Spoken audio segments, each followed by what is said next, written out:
The blast wave knocked the breath out of me. I felt Martin curl around me instantly, his larger body shielding mine from the heat and debris.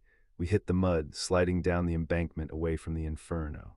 We rolled until we hit the bottom of a ravine, tangled together in the wet brush.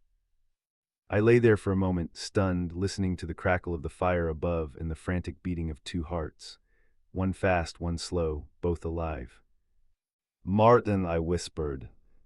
He groaned, shifting his weight off me. He rolled onto his back, his chest heaving. His face was a mask of blood and soot, but his eyes, his forward-facing, binocular eyes, locked onto mine with an intensity that made my toes curl. "I'm okay," he rasped. "Are you hurt?" "Am I hurt?" I let out a hysterical laugh, pushing myself up to kneel beside him. "Look at you.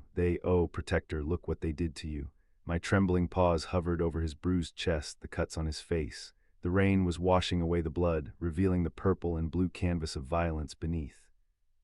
"It doesn't hurt anymore," he lied. I knew he was lying. Humans were terrible liars.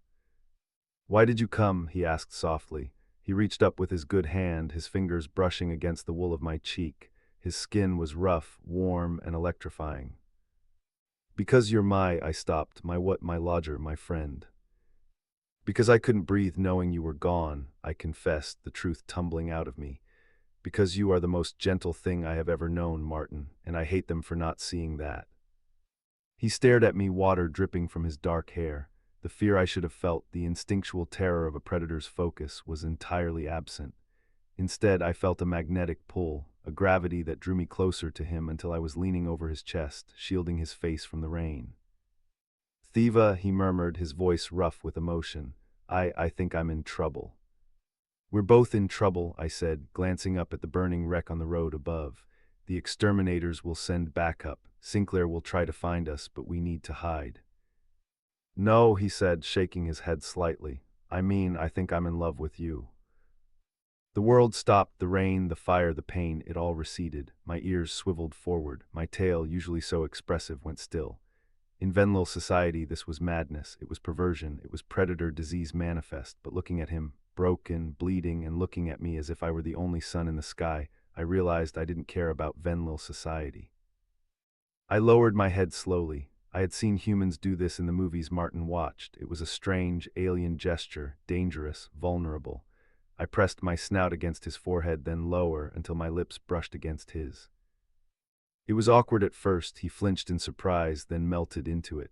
His hand cupped the back of my head, burying his fingers in my wool. His mouth was hot, tasting of copper and rain.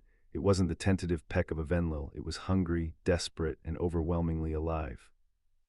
I kissed him back, clumsy but fierce, pouring all my rage and fear and adoration into the contact. I felt the rumble of a groan in his chest, a vibration that traveled through my own ribs. When we pulled apart, we were both breathless. "I have predator disease," I whispered, resting my forehead against his.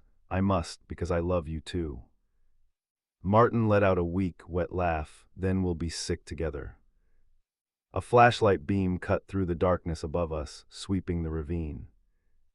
"Thiva, Martin," Sinclair's voice echoed down. "We're here," I shouted back, grabbing Martin's good hand and intertwining my fingers with his strange, hairless ones. Martin squeezed my hand. It was a promise. No matter what laws we broke, no matter what species we were, and no matter who tried to burn us, we were a pack now, a pack of two, and God help anyone who tried to separate us again.